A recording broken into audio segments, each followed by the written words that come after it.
إن الحمد لله نحمده ونستعينه ونستغفره ونعوذ بالله من شرور أنفسنا ومن سيئات أعمالنا من يهده الله فلا مضل له ومن يضلل فلا هادي له أشهد أن لا إله إلا الله وحده لا شريك له وأشهد أن محمدا عبده ورسوله أما بعد فإن خير الحديث كتاب الله وخير الهدي هدي محمد صلى الله عليه وسلم وشر الأمور محدثاتها وكل محدثة بدعة وكل بدعة ضلالة وكل ضلالة في النار۔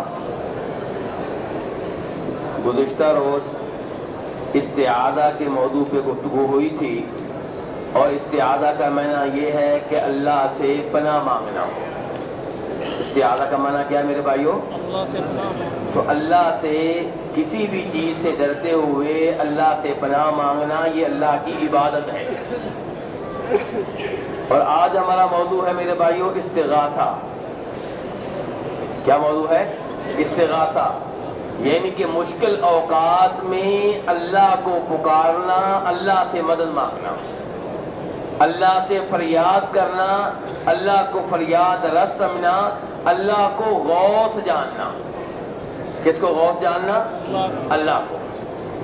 آپ نے دیکھا ہوگا کہ بہت سے لوگ انسانوں کو غوث کہہ رہے ہوتے ہیں، بلکہ غوث آدم کہہ رہے ہوتے ہیں کہ سب سے بڑا غوث یہی ہے۔ بہت سے کلمہ پڑھنے والے ہمارے بھائی جناب شیخ عبد القادر جیلانی رحمہ اللہ کو غوث نہیں بلکہ غوث آدم کہہ رہے ہوتے ہیں کہ سب سے بڑے مدد کرنے والے، سب سے بڑھ کر فریاد سننے والے یہ ہیں۔ جبکہ میرے بھائیوں استغاثہ یہ عبادت ہے، اور جب یہ عبادت ہے تو اس عبادت میں کسی اور کو شریک کرنا جائز نہیں ہے۔ کیسے پتہ چلا کہ اللہ کی عبادت ہے؟ اللہ تبارک و تعالیٰ فرماتے ہیں سورہ انفال میں غزوہ بدر کا تذکرہ کرتے ہوئے۔ کس غزوے کا تذکرہ ہو رہا ہے میرے بھائیو؟ غزوہ بدر کا تذکرہ ہو رہا ہے، اور اس موقع پہ اللہ فرما رہے ہیں اِذْ تَسْتَغِيثُونَ رَبَّكُمْ فَاسْتَجَابَ لَكُمْ أَنِّي مُمِدُّكُمْ بِأَلْفٍ مِّنَ الْمَلَائِكَةِ مُرْدِفِينَ۔ اس وقت کو یاد کرو جب تم اپنے رب سے فریاد کر رہے تھے۔ فریاد کس سے کر رہے تھے؟ اپنے رب سے مدد مانگ رہے تھے۔ فَاسْتَجَابَ لَكُمْ، تو تمہارے رب نے تمہاری دعا قبول کی۔ اور قبول کیسے کی؟ اللہ نے اعلان کیا کہ میں تمہاری مدد کروں گا۔ مدد کیسے کرے گا یا اللہ؟ فرمایا 1000 فرشتے تمہاری مدد کے لیے بھیجوں گا۔ تو یہاں پہ اللہ نے کہا ہے کہ تم مجھ سے فریاد کر رہے تھے، اور فریاد کے اوپر لفظ اللہ نے کیا بولا ہے؟ استغاثہ کا، تستغیثون۔ استغاثہ عبادت ہے، اس آیت سے معلوم ہوا۔ اور اس آیت کے شان نزول میں امام مسلم رحمہ اللہ روایت کرتے ہیں کہ جب بدر کی لڑائی ہونے والی تھی، نبی علیہ الصلوۃ والسلام نے دیکھا کہ آپ کے صحابہ کرام کی تعداد 300 سے کچھ اوپر ہے، جبکہ کافروں کی تعداد 1000 ہے۔ کافروں کی تعداد بہت زیادہ ہے، اسلحے کے لحاظ سے کہیں آگے ہیں، تعداد کے لحاظ سے کہیں آگے ہیں، تیاری کے لحاظ سے کہیں آگے ہیں۔ مشکل وقت تھا، آپ نے قبلے کا رخ کیا۔ کس جانب کا رخ کیا؟ دعا کے لیے کس جانب کا رخ کیا میرے بھائیو؟ قبلے کا رخ کیا۔ یہ مسلم شریف کی حدیث ہے۔ مجھے افسوس ہوتا ہے کہ ہمارے بہت سے بھائی دعا کے لیے قبلے کا رخ کرنے کی بجائے کسی قبر کا رخ کر رہے ہوتے ہیں۔ قبر پہ کھڑے ہو کے اگر قبر والے کے لیے دعا کرنا چاہتے ہیں تو کسی بھی جانب آپ اپنا چہرہ کر لیں، کوئی مسئلہ نہیں ہے۔ قبر والے کے لیے آپ اللہ سے دعا کرنے لگے ہیں، اور وہاں پہ بھی بہتر یہ ہے کہ قبلے کا رخ کر لیں۔ لیکن جب آپ نے دعا اپنے لیے کرنی ہے اور مسجد میں ہیں، کسی گلی محلے میں ہیں، کسی سڑک پہ کھڑے ہیں، تو آپ میرے بھائی قبلے کا رخ کریں یا جدھر آپ جا رہے ہیں دعائیں کرتے چلے جائیں. دعا کے معاملے میں اتنی سختی نہیں ہے. آپ جدھر جا رہے ہیں ادھر منہ کر کے دعا کر رہے ہیں کوئی بات نہیں. جیسے بیٹھے ہوئے تھے دعا شروع کر دی, حالانکہ آپ کا چہرہ قبلے کی طرف نہیں تھا, کوئی مسئلہ نہیں. لیکن اگر آپ نے دعا کے لیے اہتمام کرنا ہے, کسی خاص جانب اپنے چہرے کا رخ کرنا چاہتے ہیں تو پھر قبلے کی جانب کریں, قبر کی جانب کیوں. یہاں بھی آپ دیکھیں گے ابھی بھی آپ کو کئی بھائی نظر آ جائیں گے, دعا کے لیے رخ کس جانب کا ہوگا؟ کئی بھائیوں کا رخ کدھر ہوگا؟ قبر کی طرف ہوگا, قبلے کی جانب نہیں ہوگا. ٹیڑے کھڑے ہوں گے اس طرح. تو میرے بھائی اس لیے نبی علیہ السلام نے کیا کیا؟ امام مسلم رحمہ اللہ روایت کرتے ہیں, آپ دعا کرنے لگے ہیں اور بڑی مشکل صورتحال ہے, ان حالات میں آپ نے قبلے کا رخ کیا. وَمَدَّ يَدَيْهِ, اور رب کے سامنے دونوں ہاتھ پھیلا دیے. کس کے سامنے پھیلائے آپ نے؟ اللہ کے سامنے دونوں ہاتھ پھیلا دیے, اور پھر اللہ تعالیٰ سے فریادیں کرنے لگے, اللہ کو پکارنے لگے, اللہ سے مدد مانگنے لگے. اللہم انجز لی ما وعدتنی, یا اللہ تو نے مجھ سے وعدہ کیا ہوا ہے کہ تیری مدد کروں گا, یا اللہ اپنا وعدہ پورا کر فرما. اللہم آتنی ما وعدتنی, یا اللہ جو تو نے مجھ سے وعدے کیے تھے ان وعدوں کے مطابق یا اللہ مجھے دے. اللہم ان تہلک ہذہ العصابہ لا تعبد فی الارض, یا اللہ یہ مسلمانوں کی جماعت لے کر میں حاضر ہو گیا ہوں, یا اللہ یہ جماعت اگر آج ہلاک ہو گئی, یہ ختم ہو گئے, یہ باقی نہ رہے, یا اللہ اس زمین پہ تیری عبادت کرنے والا کوئی باقی نہیں بچے گا. نبی علیہ السلام نبیوں کے امام, ولیوں کے امام, کس سے مدد مانگ رہے ہیں؟ اللہ سے مدد مانگ رہے ہیں. اگر آپ حاجت روا ہوتے, اگر آپ مشکل کشا ہوتے, اگر آپ غوث اعظم ہوتے تو آپ کو رو رو کر اللہ سے دعائیں کرنے کی ضرورت نہیں تھی. اگر آپ عالم الغیب ہوتے پھر بھی آپ کو رونے کی ضرورت نہیں تھی, آپ کو پہلے سے علم ہوتا, فتح تو ہمیں ہی ملنی ہے, پہلے سے معلوم ہے, تو میرے بھائی پھر دعا کا یہ انداز نہ ہوتا. لیکن چونکہ عالم الغیب نہیں ہے, غوث اعظم نہیں ہے, مشکل کشا نہیں ہے, حاجت روا نہیں ہے, اس لیے غوث اعظم کو پکار رہے ہیں, غوث اعظم کے سامنے اپنی فریاد رکھ رہے ہیں اور کہہ رہے ہیں یا اللہ ہماری مدد فرما. آپ دعائیں کر رہے ہیں, مسلسل کر رہے ہیں, حتیٰ کہ آپ نے جو چادر لے رکھی تھی وہ آپ کے کندھوں سے اتر گئی. جناب صدیق رضی اللہ تعالیٰ عنہ آئے, انہوں نے آپ کی چادر درست کی, آپ کی چادر پکڑ کے دوبارہ کندھوں کے اوپر ڈالی اور پھر آپ کے ساتھ پیچھے سے چمٹ گئے. کہا اللہ کے رسول بس کریں, آپ کا اللہ, آپ نے اللہ سے بڑی دعائیں کی ہیں, یقیناً آپ کا رب آپ سے اپنا وعدہ پورا کر دکھائے گا, آپ بس کریں. تب یہ آیت نازل ہوئی اذ تستغیثون ربکم فاستجاب لکم. اس وقت کو یاد کرو جب تم اپنے رب سے فریادیں کر رہے تھے. فریادیں کس سے کر رہے تھے؟ رب سے. استغاثہ کس سے ہو رہا تھا؟ رب سے. آپ غوث کس کو بنائے ہوئے تھے؟ رب کو غوث بنائے ہوئے تھے.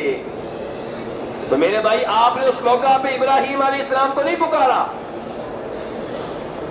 آپ نے اس موقع پہ جناب ابراہیم علیہ السلام کی قبر کا رخ نہیں کیا,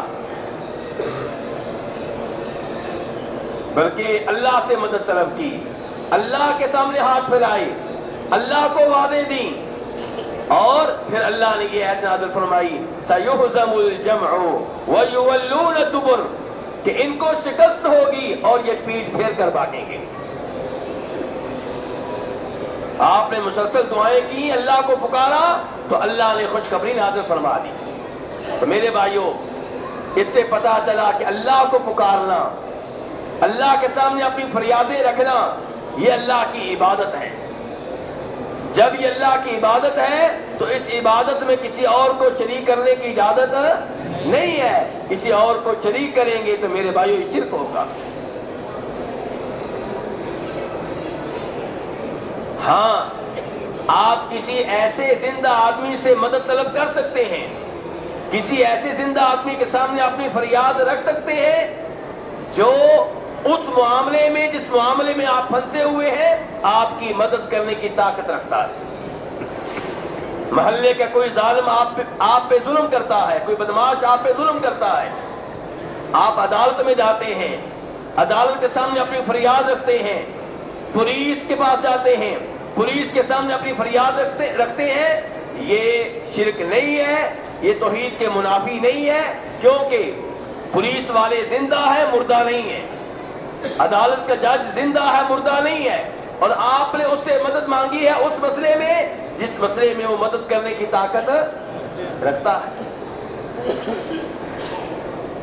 اسی لیے اللہ تعالیٰ قرآن پاک میں فرماتے ہیں، 20واں پارہ ہے، سورہ قصص ہے، کہ جب موسیٰ علیہ السلام نے دیکھا کہ ایک اسرائیلی اور ایک قبطی آپس میں لڑ رہے ہیں، قبطی موسیٰ علیہ السلام کی قوم سے تعلق رکھتا ہے، قبطی فرعون کی قوم سے تعلق رکھتا ہے، اسرائیلی موسیٰ علیہ السلام کی قوم سے تعلق رکھتا ہے۔ تو جب اس اسرائیلی نے موسیٰ علیہ السلام کو دیکھا، ان سے فریاد کی، ان سے مدد مانگی، موسیٰ علیہ السلام سے مدد مانگی اس قبطی کے خلاف، کیا موسیٰ علیہ السلام زندہ تھے کہ فوت ہو چکے تھے؟ جی زندہ تھے، موجود تھے کہ غائب تھے؟ موجود تھے، اور جس معاملے میں فریاد کی گئی ہے اس معاملے میں مدد کرنے کی طاقت رکھتے تھے یا نہیں رکھتے تھے؟ رکھتے تھے۔ تو یہاں پہ قرآن نے کیا کہا ہے؟ فَاسْتَغَاثَهُ الَّذِي مِنْ شِيعَتِهِ، کہ وہ آدمی جو موسیٰ علیہ السلام کی قوم میں سے تھا، ان کی جماعت میں سے تھا، اس نے موسیٰ علیہ السلام سے استغاثہ کیا، ان کے سامنے فریاد رکھی، ان سے مدد مانگی، اور موسیٰ علیہ السلام نے مدد کی، اس قبطی کو ایک مکہ مارا جس سے وہ مر گیا۔ کہنے کا مطلب یہ ہے کہ یہاں پہ اللہ تعالیٰ نے لفظ کیا بولا ہے کہ اس آدمی نے استغاثہ کیا، تو موسیٰ علیہ السلام زندہ تھے، موجود تھے، ان سے مدد مانگی گئی، بالکل ٹھیک ہے، کیونکہ موسیٰ علیہ السلام کو اللہ نے اس معاملے میں سبب بنایا ہے، اس معاملے میں اللہ نے موسیٰ علیہ السلام کو قدرت دی تھی۔ اور ایسے ہی میرے بھائیوں، صحیح حدیث ہے بخاری شریف کی، مسلم شریف کی حدیث قابل توجہ ہے، اس سے ہمارے عقائد کی اصلاح ہوگی۔ جناب ابو ہریرہ کہتے ہیں کہ فرمایا نبی علیہ السلام نے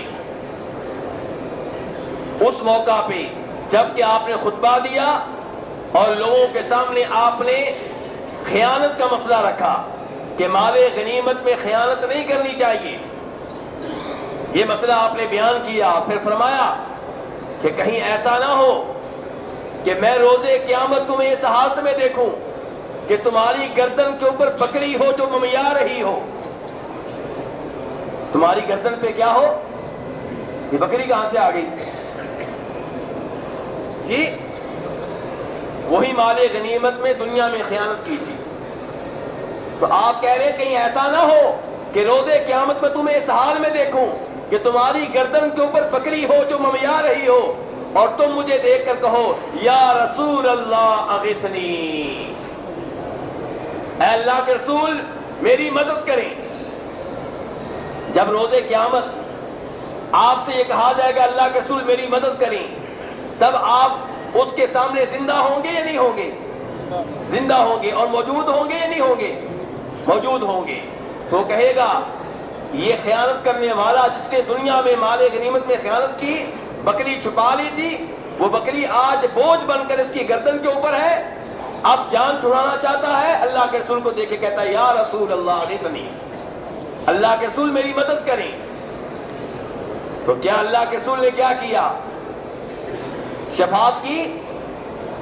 آپ فرماتے ہیں نہیں، میں آگے سے کہوں گا لا املک لک شیئا قد ابلغتک، میرا کام تھا دین کے مسئلے بتانا، میں نے تجھے مسئلے بتا دیے، تجھے بتا دیا تھا کہ مال غنیمت پہ خیانت کرنا جرم ہے، گناہ ہے، غلط ہے، میں نے اپنا حق دنیا میں ادا کر دیا تھا۔ اب یہاں پہ لا املک شیئا، لا املک لک شیئا، میں تیری ذرا بھی مدد کرنے کی طاقت نہیں رکھتا۔ آپ نے یہ نہیں کہا کہ مدد کرنا نہیں چاہتا، آپ نے یہ نہیں کہا کہ میں شفاعت کرنا نہیں چاہتا، آپ کیا کہہ رہے ہیں؟ لا املکو، اتنی تو عربی آپ بھی جانتے ہوں گے، آپ کیا کہہ رہے ہیں؟ لا املکو، میں مالک ہی نہیں ہوں، میرے اختیار میں نہیں ہے، میری قدرت میں نہیں ہے، لا املک لک شیئا، ذرا بھی تیری مدد کرنا میرے اختیار میں نہیں ہے۔ اس لیے ہم کہتے ہیں کہ نبی علیہ السلام کی شفاعت روز قیامت پر حق ہے، لیکن شفاعت کے آپ مالک نہیں ہیں، شفاعت کا مالک کون ہے؟ اللہ ہے۔ آپ ان کی شفاعت کریں گے جن کی شفاعت اللہ چاہے گا، اس لیے رب کو راضی کریں، رب سے رابطہ اپنا قائم کریں، رب سے رابطہ استوار کریں، رب چاہے گا تو آپ شفاعت کریں گے، رب نہیں چاہے گا تو آپ شفاعت نہیں کر سکیں گے۔ اسی حدیث میں آپ مزید فرماتے ہیں کہ میں تمہیں روز قیامت اس حالت میں نہ پاؤں کہ تمہاری گردن کے اوپر گھوڑا ہو جو ہنہنا رہا ہو اور تم مجھے دیکھ کر کہو یا رسول اللہ غثنی، اے اللہ کے رسول میری مدد کریں، اور میں کہوں گا لا املک لک شیئا، میں تیری ذرا بار بھی مدد کرنے کی طاقت نہیں رکھتا۔ لوگ کہتے ہیں آپ حاجت روا ہیں، لوگ کہتے ہیں آپ مشکل کشا ہیں، لوگ کہتے ہیں آپ مختار کل ہیں، اور نبی علیہ السلام دنیا میں بھی یہی کہتے رہے۔ اٹھائیے سورہ جن 29واں پارہ، قل انی لا املک لکم ضرا ولا رشدا، آپ دنیا میں بھی یہی کہتے رہے کہ لوگوں میں تمہارے لیے نفع و نقصان کا مالک نہیں ہوں، تمہیں فائدہ دینا نقصان پہنچانا میرے اختیار میں نہیں ہے، میری قدرت میں نہیں ہے۔ اور روز قیامت بھی آپ یہی کچھ کہہ رہے ہیں۔ پھر بھی لوگ کہیں آپ غوث اعظم ہیں، مختار کل ہیں، مشکل کشا ہیں، حاجت روا ہیں، تو یہ ان کی مرضی ہے۔ احادیث بالکل واضح ہے، یہ حدیث بخاری شریف کی ہے، مسلم شریف کی ہے۔ مزید آپ فرماتے ہیں کہ میں تمہیں روز قیامت اس حالت میں نہ پاؤں کہ تمہاری گردن پہ اونٹ ہو، کیا ہو؟ اونٹ ہو، اور تم مجھے دیکھ کے کہو یا رسول اللہ غثنی، اے اللہ کے رسول میری مدد کریں، اور میں آگے سے کہوں گا لا املک لک شیئا، میں تیری ذرا بھی مدد کرنے کی طاقت نہیں رکھتا۔ میرے بھائیو، یہاں پہ نبی علیہ السلام سے استغاثہ کیا گیا ہے، آپ سے مدد طلب کی گئی ہے، کیونکہ وہاں آپ اس آدمی کے سامنے کھڑے ہیں جو آپ سے مدد مانگ رہا ہے، اور وہ سمجھتا ہے کہ آپ شفاعت کر سکتے ہیں، آپ اللہ سے درخواست کر سکتے ہیں، میرے لیے اللہ سے دعا کر سکتے ہیں، لیکن آپ نے کہا نہیں، میری قدرت میں نہیں ہے تیری شفاعت کرنا، میرے اختیار میں نہیں ہے۔ تو کہنے کا مطلب یہ ہے کہ جو زندہ ہو، موجود ہو، جس معاملے میں مدد کر سکتا ہو، اس معاملے میں اس سے مدد مانگنا جائز ہے، لیکن جو فوت شدہ ہو، جو دنیا سے جا چکا ہو، جن کے بارے میں اللہ یہ کہے کہ وما انت بمسمع من فی القبور، کہ جو بھی قبروں میں ہیں، جو کہ لفظ میں ولی بھی آ گئے، نبی بھی آ گئے، شہید بھی آ گئے، صالحین بھی آ گئے، اولیاء بھی آ گئے، مسلمان بھی آ گئے، کافر بھی آ گئے، مرد بھی داخل ہیں، عورتیں بھی داخل ہیں، بچے بھی داخل ہیں، اللہ کہہ رہے ہیں جو بھی قبروں میں ہیں انہیں آپ اپنی آواز نہیں سنا سکتے۔ جن کے بارے میں اللہ یہ کہے کہ وَهُمْ عَنْ دُعَائِهِمْ غَافِلُونَ، جن کو بھی اللہ کے سوا پکارتے ہو وہ تمہاری پکار سے غافل ہیں، بے خبر ہیں، تم مدد مانگتے ہو انہیں پتہ بھی نہیں ہے۔ جن کے بارے میں اللہ یہ کہے ان تدعوہم لا يسمعوا دعاءکم، ان کو پکار کر دیکھ لو تمہاری پکار نہیں سنتے، اللہ کہے وہ سنتے نہیں، اور ہم کہیں کہ وہ غوث ہیں، بلکہ غوث اعظم ہیں، بیٹا دیتے ہیں، مشکلات سے بچاتے ہیں، میرے بھائیوں اس سے بڑا شرک کیا ہوگا؟ اس لیے میرے بھائیوں اپنی اصلاح کریں، رشتہ داروں کو شرک سے بچا لیں۔ شرک وہ جرم ہے جو شرک پہ فوت ہو گیا اسے روز قیامت اللہ کبھی بھی معاف نہیں کریں گے۔ ان اللہ لا یغفر ان یشرک بہ ویغفر ما دون ذلک لمن یشاء، رب العالمین سے درخواست کرتے ہیں، رب العالمین سے التجا کرتے ہیں کہ یا اللہ ہم سب کو شرک سے محفوظ رکھنا۔ وصلی اللہ تعالی علی نبیہ محمد وآلہ وصحبہ اجمعین۔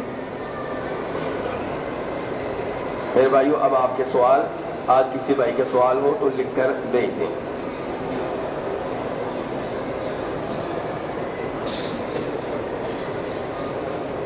کہتے ہیں اگر ہم نے عقیقہ کرنا ہو تو پھر گائے یا اونٹ وغیرہ سے 3 لڑکوں اور 1 لڑکی کا ہو سکتا ہے؟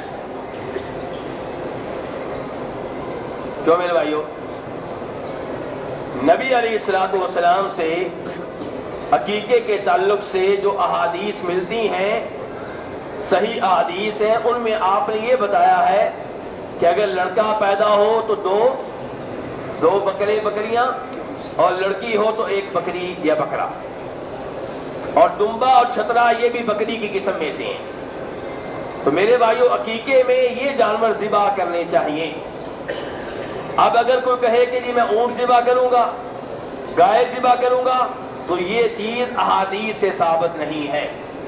اسی لیے امام طحاوی اور امام بہقی، یہ 2 بڑے امام روایت کرتے ہیں جناب عائشہ رضی اللہ تعالی عنہا سے کہ ان کا بھتیجا پیدا ہوا۔ کس کا؟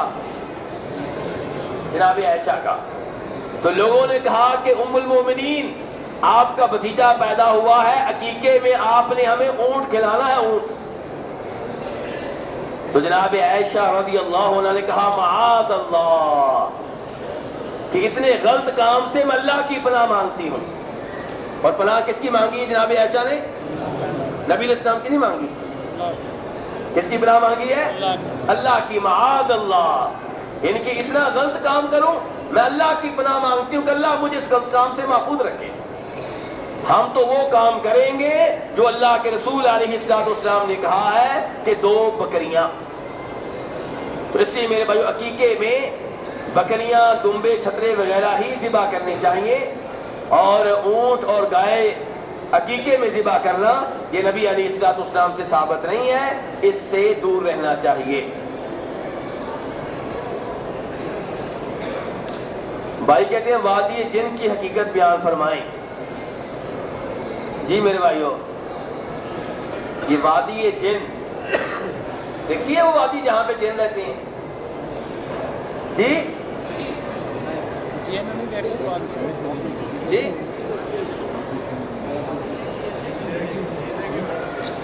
نہیں، وادی جو دیکھی ہے وہ جنوں کی ہے کہ انسانوں کی ہے؟ انسانوں کی۔ نام اس کا جن وادی ہے نا، نام اس کا جن وادی ہے۔ یہ کس نے رکھا ہے؟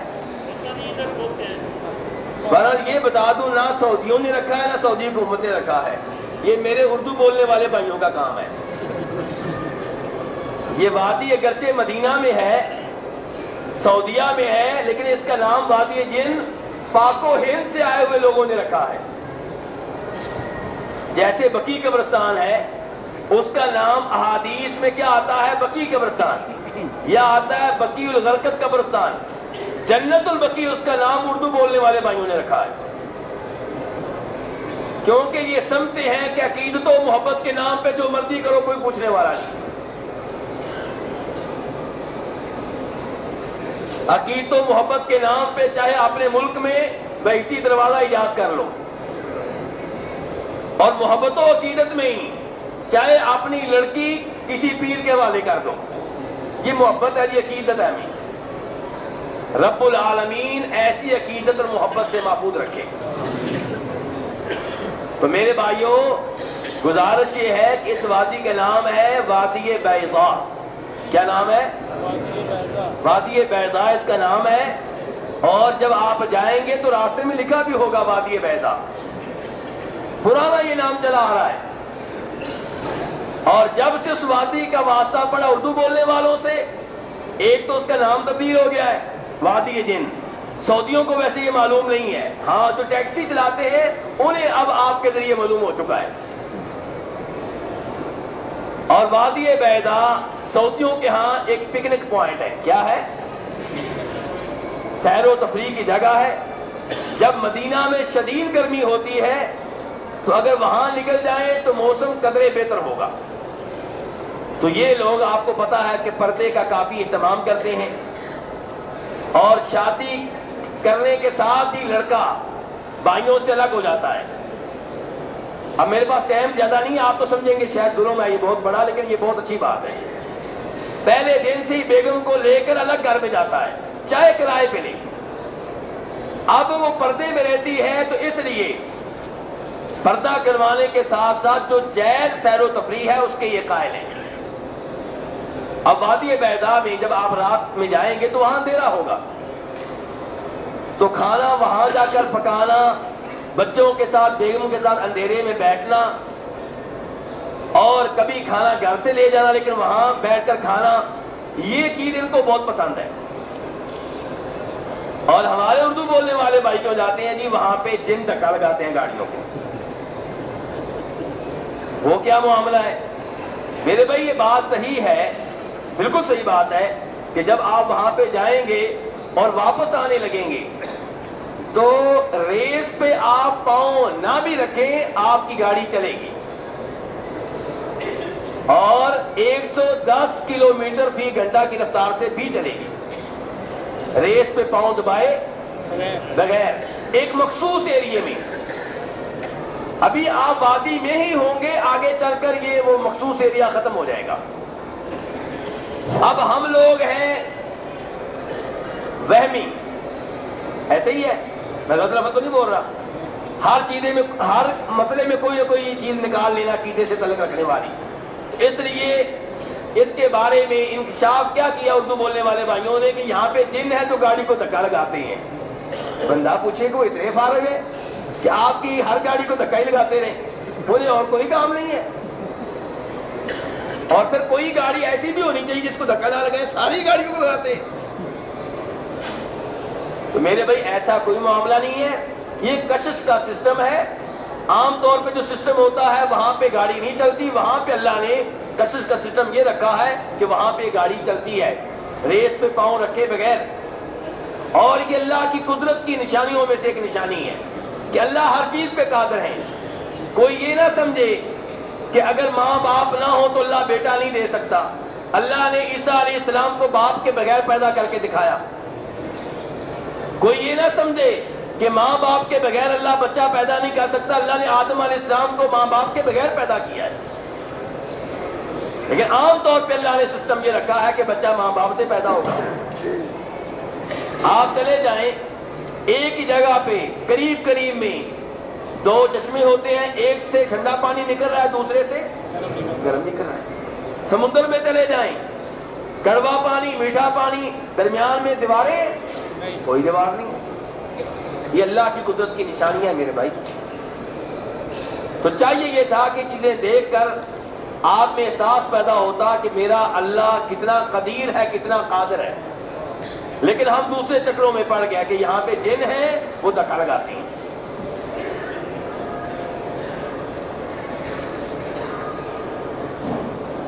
حالت حرام میں طواف کرتے وقت پہلے 3 چکروں میں استوا کے دوران دایاں کندھا ننگا رکھنا ہے اور باقی 4 چکروں میں دایاں کندھا بھی ڈھانپ لینا ہے۔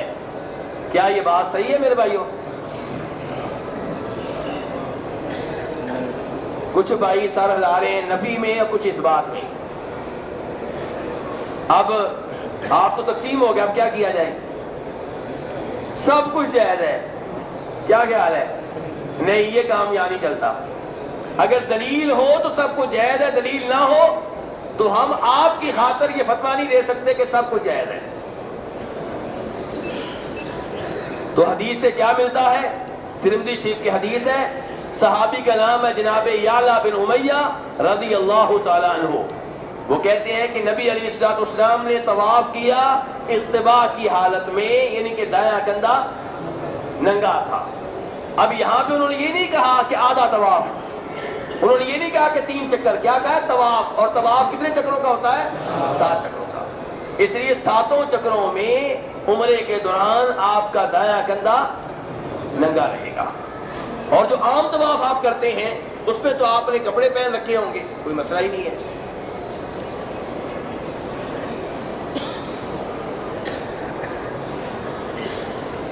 سینے پہ ہاتھ باندھنے کے بارے میں وضاحت فرمائیں۔ جی میرے بھائی، نمازی حضرات کو جب دیکھتے ہیں تو کچھ لوگوں نے ناف کے نیچے ہاتھ باندھ رکھے ہوتے ہیں، کچھ لوگوں نے ناف سے اوپر اور کچھ لوگوں نے سینے پہ۔ ناف کے نیچے ہاتھ باندھنے کی دلیل وہ حدیث ہے جسے امام ابو داؤد رحمہ اللہ روایت کرتے ہیں. کون سے امام؟ امام ابو داؤد. اور کہتے ہیں کہ جناب علی نے کہا رضی اللہ تعالیٰ عنہ کہ سنت طریقہ یہ ہے کہ آپ نماز میں ناف کے نیچے ہاتھ باندھیں. یہ کون کہہ رہے ہیں؟ لیکن کیا یہ بات واقعی جناب علی نے کہی ہے؟ یہ سوال ہے. اگر جناب علی نے یہ بات کہی ہوتی تو واقعی یہ حدیث بن جاتی، کیونکہ وہ کہہ رہے ہیں سنت طریقہ یہ ہے. لیکن یہی امام ابو داؤد اس حدیث کو بیان کرنے کے کچھ ہی دیر بعد کہتے ہیں کہ امام احمد بن حنبل بتاتے تھے کہ اس حدیث کو روایت کرنے والوں میں ایک آدمی ہے عبد الرحمن ابن اسحاق کوفی. یہ جو ہے یہ ضعیف ہے، ناقابل اعتبار ہے، ناقابل اعتماد ہے، مشکوک آدمی ہے. اور مشکوک آدمی کی بیان کردہ حدیث بھی کیا ہوگی؟ مشکوک ہوگی. اس لیے اسے جناب علی کی طرف اور نبی علیہ الصلوۃ والسلام کی طرف منسوب کرنا بھی مشکوک ہوگا.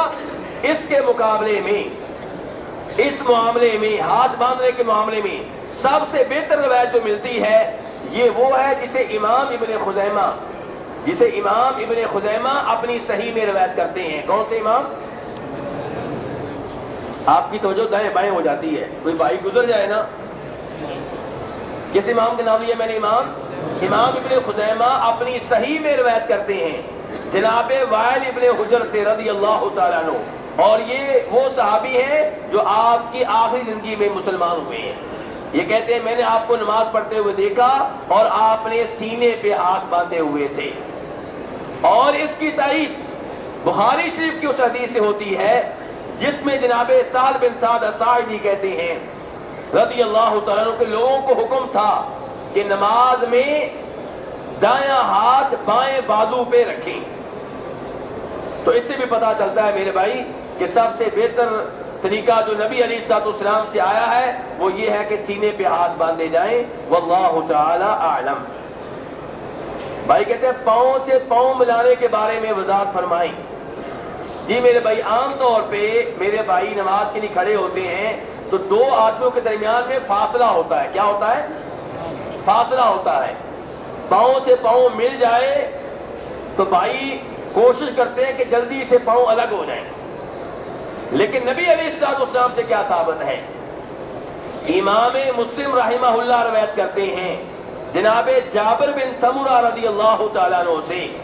وہ کہتے ہیں کہ فرمایا تھا نبی علیہ الصلوۃ والسلام نے الا تصفون کما تصف الملائکۃ عند ربها، تم ویسے صف بندی کیوں نہیں کرتے جیسے فرشتے صف بندی کرتے ہیں رب کے ہاں.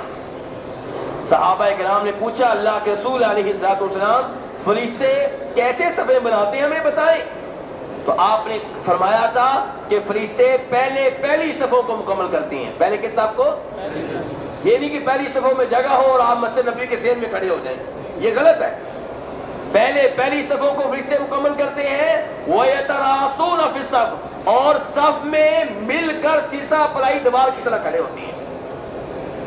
یعنی کہ آج کے زمانے میں مثال دوں، جیسے اینٹیں ہوتی ہیں سیمنٹ لگا ہو تو آپس میں کیسے جڑی ہوتی ہیں. فرمایا نبی علیہ السلام نے فرشتے ایسے رب کے سامنے صفیں بناتے ہیں. اسی لیے دوسری روایت میں جو بخاری شریف میں آتی ہے، ابو داؤد شریف میں آتی ہے، جناب انس بن مالک اور نعمان بن بشیر کہتے ہیں، یہ دو صحابی کہتے ہیں کہ جب نبی علیہ الصلوۃ والسلام نے ہمیں صفوں میں مل کر کھڑے ہونے کا حکم دیا تو ہم نے ایسے صف بندی کی کہ پاؤں سے پاؤں مل گئے، ٹخنے سے ٹخنے مل گئے، کندھے سے کندھے مل گئے. پہلی رکعت کے بعد جلسہ استراحت کرنا چاہیے. یہ جلسہ استراحت کیا ہوتا ہے میرے بھائیوں؟ میرے وہ بھائی جو کرتے ہیں اور جو نہیں کرتے دونوں مسئلہ سمجھ لیں. عمل کرنا نہ کرنا یہ بات کی بات ہے. استراحت کا معنی کیا ہوتا ہے؟ استراحت کا معنی کیا ہوتا ہے؟ راحت سے ہے. استراحت راحت سے ہے، آرام کرنا. جلسہ استراحت آرام کرنے کے لیے تھوڑی دیر بیٹھنا، آرام کرنے کے لیے کچھ دیر بیٹھنا، یہ جلسہ استراحت ہے. آپ نے دیکھا ہوگا کئی لوگ پہلی رکعت کے دونوں سجدہ کرنے کے بعد پہلے بیٹھتے ہیں پھر کھڑے ہوتے ہیں. پہلے کیا کرتے ہیں؟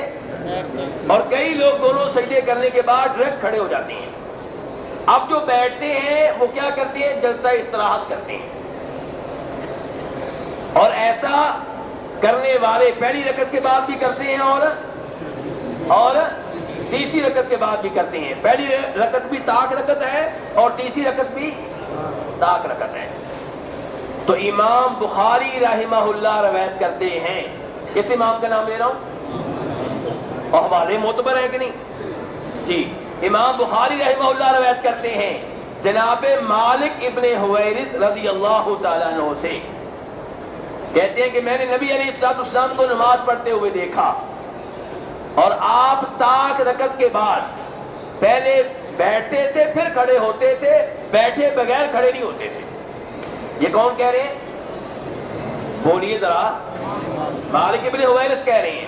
اور مالک ابن حویرث میرے بھائیوں ان صحابہ کرام میں سے ایک ہیں جو آپ کی زندگی کے آخری سال مسلمان ہوئے ہیں. اب کیا ہوا؟ اب ہمارے وہ بھائی جو جلسہ استراحت کے قائل نہیں ہیں وہ کہتے ہیں بھئی دیکھو یہ حدیث بیان کرنے والا کون ہے؟ یہ حدیث بیان کرنے والے مالک ابن حویرث ہیں اور یہ وہ صحابی ہیں جنہوں نے آپ کو آخری زندگی میں دیکھا ہے.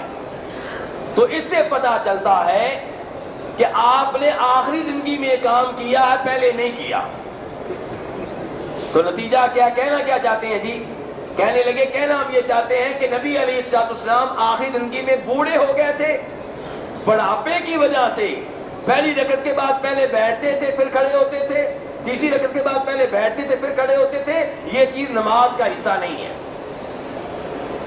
لیکن میرے بھائیوں گزارش یہ ہے کہ اگر یہ چیز نماز کا حصہ نہ ہوتی تو نبی علیہ السلام صحابہ کرام کو بتا دیتے کہ بھائی میں بوڑھا ہو گیا ہوں اس لیے میں بیٹھتا ہوں، یہ نماز کا حصہ نہیں ہے. اور میرے بھائیوں نبی علیہ السلام کی نبوت کب تک ہے؟ آپ کی زندگی کے کن ایام تک ہے؟ آپ کی زندگی کی 50 سالہ زندگی تک ہے کہ 55 سالہ زندگی تک ہے؟ آخری وقت تک ہے. آپ آخری سانس تک نبی تھے. ایسا نہیں تھا کہ آپ کی زندگی کے آخری دنوں میں نبوت ختم ہو گئی تھی. اللہ کے یہ فرمان ہمیشہ کے لیے ہے کہ لَقَدْ كَانَ لَكُمْ فِي رَسُولِ اللَّهِ أُسْوَةٌ حَسَنَةٌ کہ نبی علیہ السلام کی زندگی میں تمہارے لیے بہترین نمونہ ہے. اس لیے پہلی رکعت کے بعد تیسری رکعت کے بعد جلسہ استراحت کرنا چاہیے.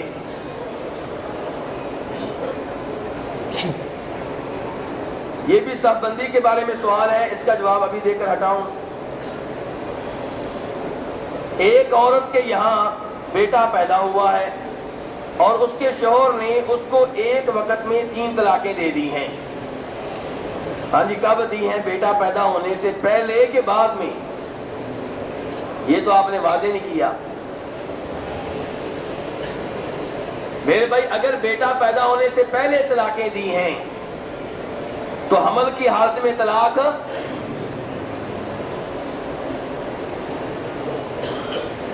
جی حمل کی حالت میں طلاق بہت سے بھائی یہ سمجھتے ہیں کہ حمل کی حالت میں طلاق نہیں ہوتی. یہ بات بالکل غلط ہے. ہوتی ہے، کیوں نہیں ہوتی؟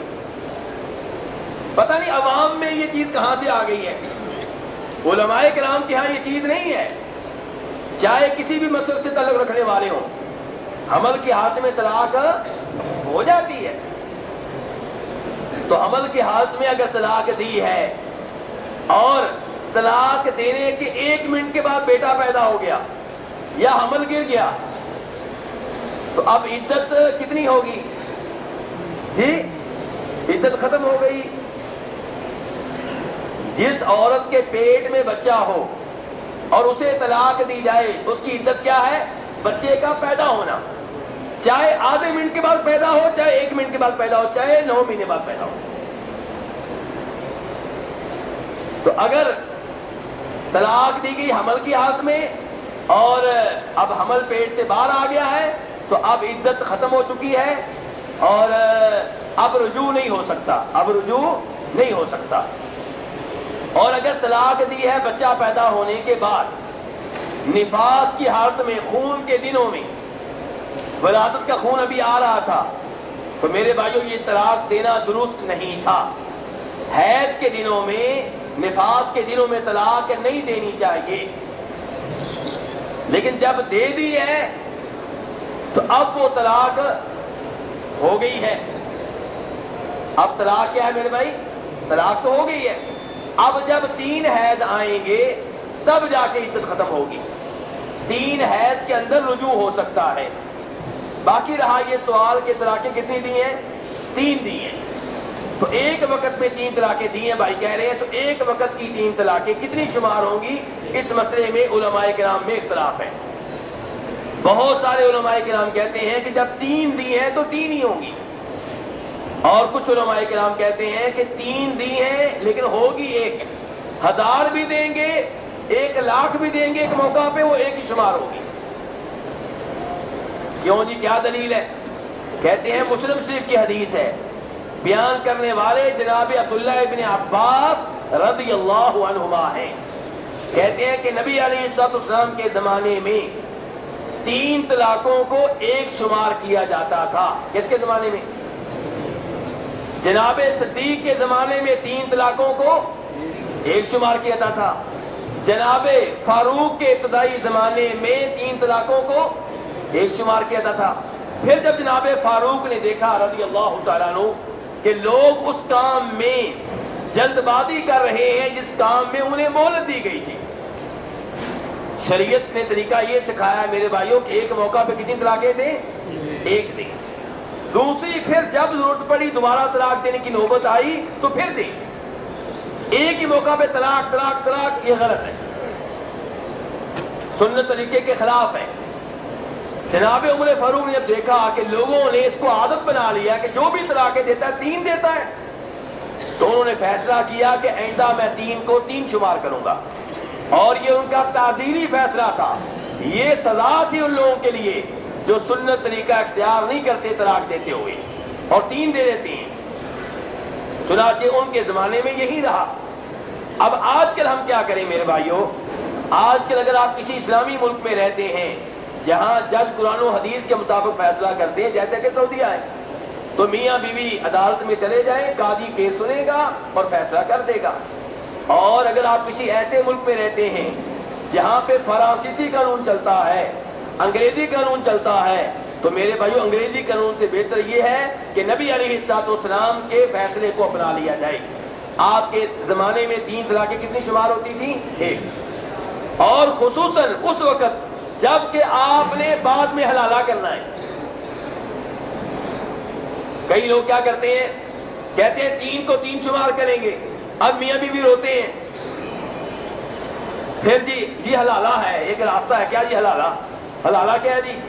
کہ آپ کی بیوی کا نکاح عارضی طور پہ 1 رات کے لیے، 1 ہفتے کے لیے، 1 مہینے کے لیے ہم اپنے کسی طالب علم سے کر دیتے ہیں، وہ آپ کی بیوی کو حلال کرے گا. حلالہ کا معنی یہی ہوتا ہے میرے بھائی، وہ حلال کرے گا، پھر وہ طلاق دے دے گا، پھر دوبارہ آپ سے نکاح ہو جائے گا. تو میرے بھائی یہ حلالہ جو ہے یہ تو زنا ہے، بغیرتی ہے. اسی لیے امام ترمذی ابن ماجہ روایت کرتے ہیں کہ نبی علیہ السلام نے فرمایا اللہ کی لعنت ہے اس پہ جو اپنی بیوی کو حلال کروا رہا ہے، حلالہ کروا رہا ہے، ان کے پہلا خاوند، اور اس پہ بھی اللہ کی لعنت جو عارضی نکاح کر کے طلاق دینے کے لیے اس کو حلال کر رہا ہے. اور دوسری حدیث میں آپ فرماتے ہیں کہ یہ کرائے کا سان ہے. یہ حلالہ کے مسئلے میں شریعت میں اتنی سختی آئی ہے میرے بھائیوں. تو اس لیے میرے بھائیوں بعد میں جب آپ نے حلالے کا فتویٰ دینا ہے تو اس سے بہتر یہ ہے کہ آپ 3 طلاقوں کو 1 قرار دے دیں جیسا کہ نبی صاحب کے زمانے میں ہوتا تھا. اور اگر آپ کا اصرار ہے کہ نہیں ہم نے جناب عمر فاروق والا فیصلہ لینا ہے جو انہوں نے اپنے آخری زمانے میں کیا تھا، تو پھر آپ 3 طلاق دے کر پکے رہیں. حلالے کا دروازہ کیوں کھول رکھا ہے؟ اللہ تعالیٰ شریعت پہ عمل کرنے کی توفیق عنایت فرمائے. سلام کرنے کے بعد اپنے ہاتھ کو سینے پہ کیوں رکھتے ہیں؟ کیوں جی؟ السلام علیکم. سمجھیں سوال بھائی کا؟ ہاں جی کیوں رکھتے ہیں بتائیں جی آپ لوگ. جی محبت کے لیے، شریعت نے مسافہ رکھا ہے، اس پہ ابھی محبت نہیں ہوئی. تو میرے بھائی اگر کبھی آدمی کو ایسا کام کر لے تو کوئی مسئلہ نہیں، لیکن جب آپ نے اس کو عادت بنا لیا ہے تو یہ غلط ہو گیا. تو یہ کام نہیں کرنا چاہیے. بس مسافہ لیں، اور مسافہ لینے سے گناہ جھڑتے ہیں، رب راضی ہوتا ہے، لیکن اس کے بعد عادت بنا لینا مسافے کے، جب بھی مسافہ ہو بعد میں سینے پہ ہاتھ رکھنا، تو میرے بھائی یہ درست نہیں ہے، اس سے آپ دور رہیں. ہندو لڑکا اگر کھانے پہ بلائے تو جائیں اس کے گھر یا نہ جائیں؟ کیوں میرے بھائی کیا کریں؟ ایسا بیٹھے جی میرے بھائی، ہندو لڑکے نے دعوت دی ہے، اس کے گھر جائیں کہ نہ جائیں؟ جی خیبر کی لڑائی کے موقع پہ نبی علیہ الصلوۃ والسلام کو ایک یہودی عورت نے دعوت دی تھی. کس نے دعوت دی تھی؟ اور آپ نے دعوت قبول کی. وہ الگ بات ہے کہ اس عورت نے سازش تیار کی ہوئی تھی، گوشت میں زہر ملا رکھا تھا. کیا ملا رکھا تھا؟ زہر. نبی علیہ الصلوۃ والسلام نے تھوڑا سا گوشت لیا، آپ کے کئی صحابیوں نے بھی لیا، اور پھر آپ کو بتا دیا گیا کہ اس میں زہر ہے. پہلے سے آپ کو معلوم تھا کہ نہیں معلوم تھا؟ اور جو کہتے ہیں کہ عالم الغیب ہیں، ان کے ہاں تو پہلے سے معلوم تھا نا، تو پھر آپ نے جان بوجھ کے زہر کھایا، صحابہ کو کھانے دیا؟ نعوذ باللہ. کیا کہیں گے؟ یہ لوگ سمجھتے ہیں کہ جب ہم کہیں گے آپ عالم الغیب ہیں تو شاید ہم آپ کی شان میں اضافہ کر رہے ہیں. اضافہ نہیں کر رہے، کمی کر رہے ہو. یہ کہ تم یہ کہنا چاہتے ہو کہ آپ کو معلوم تھا زہر ہے، پھر بھی آپ نے کھانے دیا.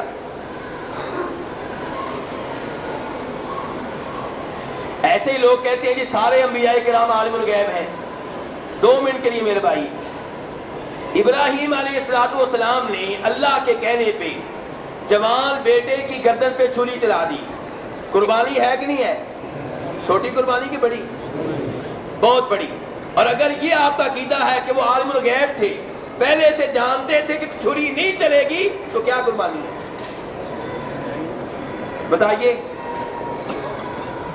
کیا قربانی ہے پھر؟ تو عالم الغیب مان لینے سے شان میں اضافہ نہیں ہوتا. آپ کی شان پہلے سے بڑی بلند ہے. آپ کو اپنی شان کے لیے ایسی غلط باتوں کی ضرورت نہیں ہے. ابراہیم علیہ السلام نے توحید بیان کی، کافر ان کے دشمن بن گئے. نمرود نے انہیں آگ میں پھینکنا چاہا، انہوں نے کمپرومائز نہیں کیا، آگ میں کودنے کے لیے تیار ہو گئے، لیکن توحید بیان کرنے سے باز نہیں آئے. اب ابراہیم علیہ السلام کو آگ میں پھینکا گیا، لیکن اللہ نے آگ کو حکم دیا تو آگ نے ابراہیم علیہ السلام کو جلایا نہیں. اب یہ بات اگر ان کو پہلے سے معلوم تھی کہ آگ مجھے نہیں جلائے گی، تو آگ میں کودنا کیا قربانی ہے؟ بولیے. اور کیوں کہہ رہے تھے حسبنا اللہ و نعم الوکیل، یا اللہ؟ وہ رو رو کے دعائیں کر رہے تھے. آگ میں پھینکے جانے سے پہلے اللہ سے دعائیں کر رہے ہیں رو رو کر. اور اگر پہلے سے معلوم ہے آگ نے نہیں جلانا تو دعائیں کرنے کی کیا ضرورت ہے بھائی؟ تو جو صحیح عقیدہ ہے قرآن پاک کا، صحیح احادیث میں آیا ہے، اسی میں انبیاء کرام کی شان ہے علیہم الصلوۃ والسلام. تو بڑا میرے بھائی، آپ کو گوشت دیا یہودی عورت نے، زہر ملا ہوا، آپ نے بھی کھایا، آپ کے صحابہ کرام نے بھی کھایا، بلکہ آپ کے کئی صحابی وہ گوشت کھانے سے شہید ہو گئے. کیا ہو گئے؟ کیا ہو گئے؟ شہید ہو گئے. پتا چلا نہ آپ عالم الغیب تھے، نہ وہ اللہ کے ولی عالم الغیب تھے. پھر آپ کو بتایا گیا، آپ نے ہاتھ روک دیا ادھر ہی، صحابہ کرام کو بھی روک دیا. اور میں اس وقت یہ بتانا چاہ رہا تھا کہ آپ نے یہودی اور ان کی دعوت قبول کی یا نہیں کی؟ تو کافروں کی دعوت قبول کر سکتے ہیں، لیکن اگر دعوت دینے والا یہودی اور عیسائی نہیں ہے، بلکہ ہندو، سکھ، لادین، ملحد یا کوئی اور ہے، تو اس کے ہاتھ کا ذبح کیا ہوا جانور جو ہے وہ حرام ہوتا ہے. یہودی عیسائی کا ذبح کیا ہوا حلال ہوتا ہے اگر غلط طریقہ نہ اختیار کرے تو. اپنے دین کے مطابق اگر وہ ذبح کرے، کس کے مطابق؟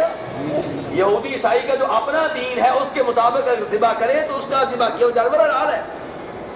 وَطَعَامُ الَّذِينَ أُوتُوا الْكِتَابَ حِلٌّ لَكُمْ، اللہ فرماتے ہیں لیکن ہندو اور سکھ کا ذبح کیا ہوا گوشت جو ہے وہ حلال نہیں ہے، اس لیے اگر وہ گوشت آپ کے سامنے رکھے تو وہ آپ نہیں کھائیں گے، اگر آپ کے سامنے کھجوریں رکھے آپ کھا لیں، سبزی رکھے آپ کھا لیں، اور یہ بھی آپ کو یقین ہونا چاہیے کہ اس کے برتن پاک صاف ہوتے ہیں، شراب والے نہیں ہیں، پلید نہیں ہیں، تو بہرحال آپ اس کی دعوت قبول کر سکتے ہیں، لیکن دعوت قبول کرنے کا بڑا مقصد یہ ہونا چاہیے کہ میں اس کی دعوت قبول کروں گا، پھر اس کو میں دوں گا، آنا جانا بنے گا، اسلام کی باتیں بتاؤں گا، کوئی کتاب اس کو گفٹ دوں گا، کوئی کیسٹ دوں گا، ہو سکتا ہے یہ مسلمان ہو جائے، جہنم کی آگ سے بچ جائے،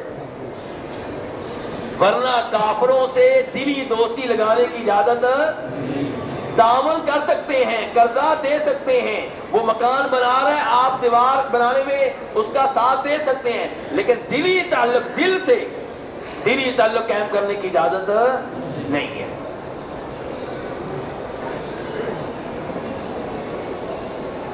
نبی علیہ الصلوۃ والسلام ایک یہودی بچے کی عیادت کے لیے گئے، کس بچے کی عیادت کے لیے؟ یہودی بچے کی عیادت کے لیے گئے، بچہ، اور وہ بھی یہودی، اور بچہ فوت ہونے والا تھا، تو آپ نے کہا کہ بیٹا کہو لا الہ الا اللہ، کلمہ پڑھ لو، تو وہ اپنے ابو کو دیکھنے لگا، تو اس کے ابو نے کہا بھی ابو القاسم کی بات مان لو صلی اللہ علیہ وسلم، چنانچہ اس بچے نے کلمہ پڑھ لیا اور مسلمان ہو گیا، اور آپ یہ کہتے ہوئے باہر نکلے الحمدللہ، میں اس اللہ کی حمد و ثنا بیان کرتا ہوں جس اللہ نے اس کو جہنم کی آگ سے بچا لیا ہے۔ آپ اس کے گھر گئے، بیمار پرسی کی، لیکن ساتھ دین کی دعوت بھی دی، توحید کی دعوت دی، یہ ذہن رکھیے گا۔ عصر کی نماز اگر قضا ہو گئی اور مغرب اور عشاء کا وقت آ گیا تو اس وقت کیا کروں؟ میرے بھائی اگر جماعت کھڑی ہونے لگی ہے مغرب کی تو پھر آپ بہتر یہ ہے کہ مغرب کی نماز مغرب والے امام کے پیچھے مغرب کی نیت سے ادا کریں، اور بعد میں آپ عصر کی نماز پڑھ لیں، اور اگر آپ تنہا ہیں، اکیلے نماز پڑھنی ہے تو پھر ترتیب کا خیال رکھیں، پہلے آپ عصر کی نماز پڑھ لیں، بعد میں مغرب کی نماز پڑھ لیں۔ اگر کسی عورت کا اس جگہ انتقال ہو گیا ہو اور اس کی شناخت نہ ہو پا رہی ہو کہ مسلمان ہے یا کافر، تو پھر کیا کریں گے میرے بھائی؟ شاید بھائی کہتے ہیں کہ کوئی عورت کسی جگہ فوت ہو جائے، کسی جگہ، تو پتہ نہ چل رہا ہو کہ مسلمان ہے یا کافر ہے، تو کیا کریں گے؟ جی میرے بھائی کیا کریں گے؟ بتائیے یار کیا کریں گے؟ جی پسلیاں میں کیا ہوتا ہے؟ ہاں جی کس کی؟ میرے بھائی سوال یہ نہیں ہے، بیٹھ جائیں۔ مرد عورت کی پہچان نہیں، وہ تو پتہ چل ہی رہا ہے کہ عورت ہے، پہچان یہ کرنی ہے کہ مسلمان ہے کہ کافر ہے، جنازہ پڑھنا ہے کہ نہیں پڑھنا ہے، اس کو غسل دینا ہے یا نہیں دینا۔ جی حاجی صاحب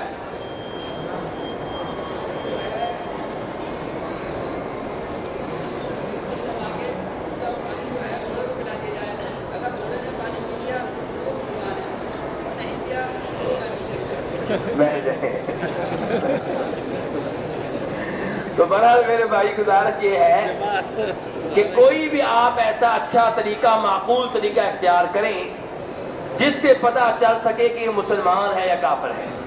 مثلا لباس، جس ملک میں لاش ملی ہے اس ملک میں اگر مسلمان عورتوں کا لباس اور ہے، کافر عورتوں کا لباس اور ہے، تو اس لباس سے اندازہ کریں کہ یہ مسلمان ہے یا کافر ہے۔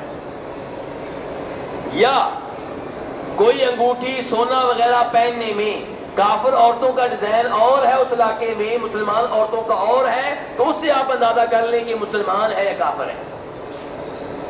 اگر یہاں سے فیصلہ نہ ہو سکے تو پھر آپ دیکھیں کہ جہاں سے لاش ملی ہے وہ علاقہ کون سا ہے۔ اگر مسلمانوں کا علاقہ ہے تو آپ اسے مسلمان سمجھیں، کافروں کا علاقہ ہے تو آپ اسے کافر سمجھیں۔ تو اس سے یہ بھی معلوم ہوا، اس سے یہ بھی سبق ملا کہ مسلمان عورتوں کو مسلمان بن کر رہنا چاہیے،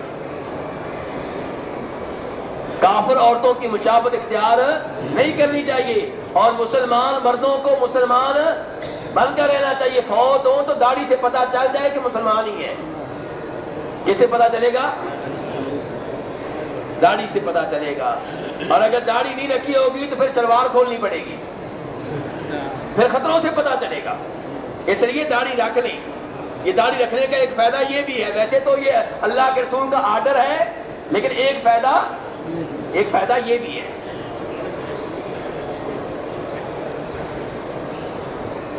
سب نہیں رکھتے، ان کا کوئی رکھتا ہے، کسی نے رکھی بھی ہے، کسی نے اگر رکھی بھی ہے تو کوئی رکھتا ہے۔ نبی اسلام نے فرمایا داڑھی رکھو، مشرکوں کی مخالفت کرو، داڑھی رکھو، مجوسیوں کی مخالفت کرو۔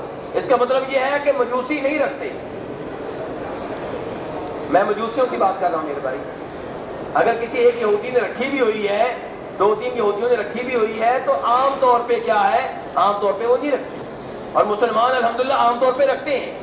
اور پھر نبی اسلام کا یہ آرڈر ہے، بار بار آرڈر دیا ہے، بخاری مسلم کی حدیث ہے، آپ اس داڑھی رکھی نہیں ہے، رکھنے کے ساتھ ساتھ آرڈر بھی دیا ہے، صرف رکھی نہیں ہے بلکہ رکھنے کے ساتھ ساتھ آرڈر بھی دیا کہ داڑھی رکھو، بار بار کہا آپ نے۔ تو اس لیے میرے بھائیوں، مردوں کو چاہیے کہ ویسے رہیں جیسے پہچانا جائے کہ یہ مسلمان ہے، تاکہ پتہ چل سکے کہ مسلمان ہے اور پہچاننے میں آسانی ہو۔ یہ بھائی کہتے ہیں کہ فرض نماز کے بعد سر پہ ہاتھ رکھ کر یا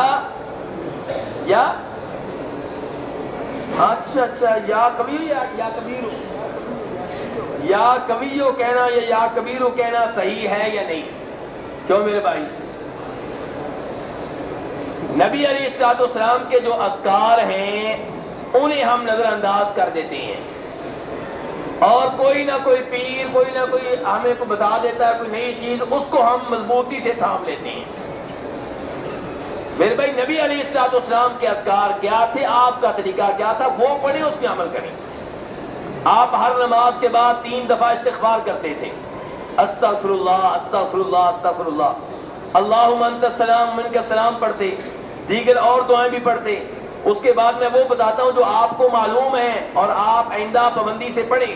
33 مرتبہ ہر نماز کے بعد، 33 مرتبہ سبحان اللہ، اور 34 مرتبہ اللہ اکبر، 1 مرتبہ آیت الکرسی، 1 مرتبہ سورہ اخلاص قل اللہ احد، 1 دفعہ قل اعوذ برب الفلق، اور 1 دفعہ قل اعوذ برب الناس۔ تو میرے بھائی یہ اذکار ہیں، ان کا اہتمام کیا کریں، اور یہ جو نئے چیزیں آپ کو معلوم ہو رہی ہیں ان سے آپ اجتناب کریں، ان سے آپ دور رہیں۔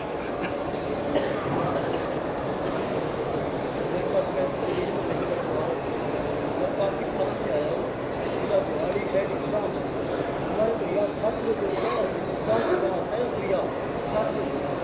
1988 میں فلڈ آیا وہاں، اتنا زیادہ فلڈ آیا کہ لاشیں آئی تھیں، وہ لاشیں مردوں کی لاشیں بھی اس وقت بھی پیچھے عورتوں کی لاشیں بھی آئی اور مردوں کی لاشیں بھی، پاکستان سے آیا ہوا تو ان میں وہ لاشوں کی شناخت بھی حد تک ہو گئی تھی۔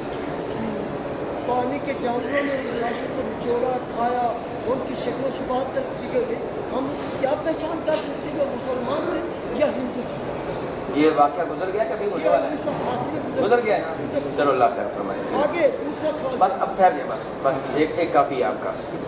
چلیں جی، فجر کی نماز کے بعد دوسری رکعت کے رکوع کے بعد، فجر کی نماز کے بعد دوسری رکعت کے رکوع کے بعد دعا مانگتے ہیں۔ جی میرے بھائی کہنا چاہتے ہیں کہ فجر کی نماز میں دوسری رکعت میں رکوع کے بعد امام دعا کرتا ہے، مقتدی آمین کہتے ہیں، کیا یہ طریقہ درست ہے؟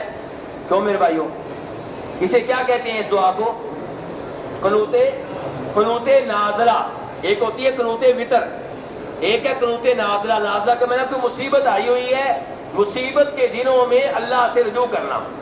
تو نبی علیہ السلام کی سنت ہے، آپ کا طریقہ ہے، صحیح حدیث سے ثابت ہے کہ جب بھی مشکلات آتی تو آپ نماز کی آخری رکعت میں رکوع کے بعد دعا کیا کرتے تھے۔ نماز کے بعد کرتے تھے کہ نماز میں؟ نماز کے بعد کہ نماز میں؟ نماز میں۔ نماز کے بعد ہاتھ اٹھا کر اجتماعی دعا کرنا نبی علیہ الصلوۃ والسلام سے کسی صحیح حدیث سے ثابت نہیں ہے۔ آپ کو جب بھی ایسی دعا کی ضرورت پڑی تو آپ نے نماز میں یہ کام کیا۔ تو نماز میں آخری رکعت میں رکوع کے بعد آپ قنوت نازلہ کرتے تھے اور اللہ تعالیٰ سے درخواست کرتے تھے کہ یا اللہ اس مصیبت کو ہٹا دے۔ تو میرے بھائی یہ جائز ہے، جب مصیبت آئی ہو تو یہ جائز ہے۔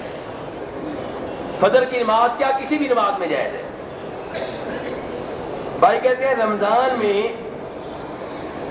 مرنے کے بعد سوال و جواب ہوتا ہے یا کہ نہیں؟ اگر نہیں ہوتا ہے سوال و جواب تو نبی علیہ الصلوۃ والسلام کی زیارت کیسے ہوگی؟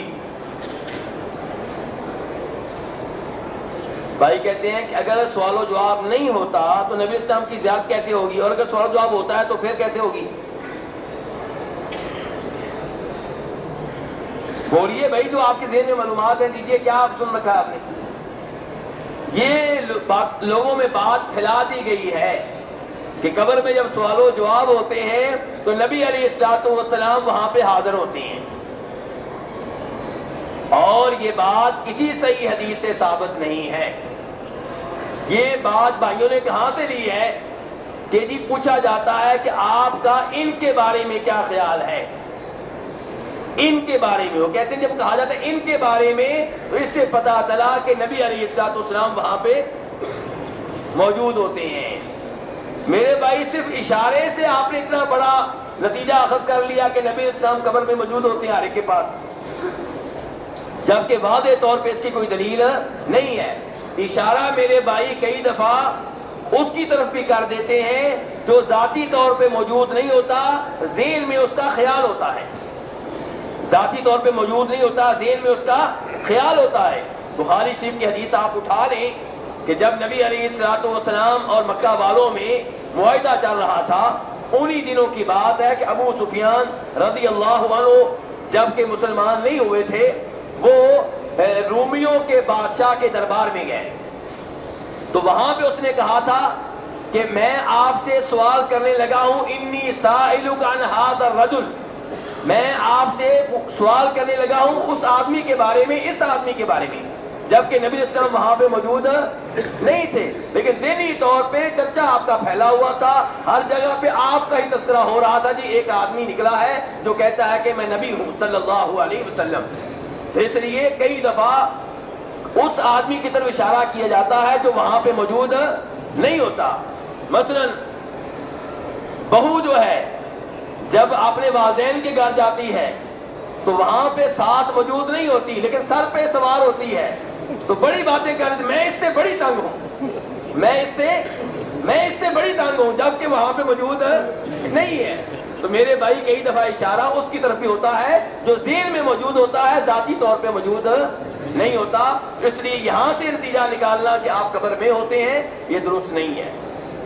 باقی رہا کہ رمضان میں مرنے کے بعد سوال و جواب ہوتا ہے کہ نہیں، تو میرے بھائی اس کی کوئی صحیح دلیل نہیں ہے کہ جو رمضان میں فوت ہو جائے اس سے سوال و جواب نہیں ہوتے۔ ہاں ایک صحیح حدیث آتی ہے، وہ اس میں یہ آتا ہے کہ جو روزہ رکھے اور روزے پہ ہی اس کی زندگی کا اختتام ہو جائے، کس پہ اختتام ہو جائے؟ روزے پہ ہی زندگی کا اختتام ہو جائے، اللہ تعالیٰ اسے جنت میں جگہ دے گا، جنت میں داخل فرمائے گا۔ امام احمد نے روایت کیا ہے اور شیخ البانی نے اس روایت کو صحیح قرار دیا ہے۔ رکوع کے بعد ہاتھ باندھنے کی کیا حقیقت ہے، وضاحت فرما دیں۔ جی میرے بھائی رکوع کے بعد آپ نے دیکھا ہوگا کئی لوگ ہاتھ باندھتے ہیں، دیکھا ہے آپ نے یہ منظر یا نہیں دیکھا؟ میرے بھائی آپ نے کافی ساری نئی چیزیں یہاں پہ آ کر دیکھی ہیں، ایسا ہی ہے۔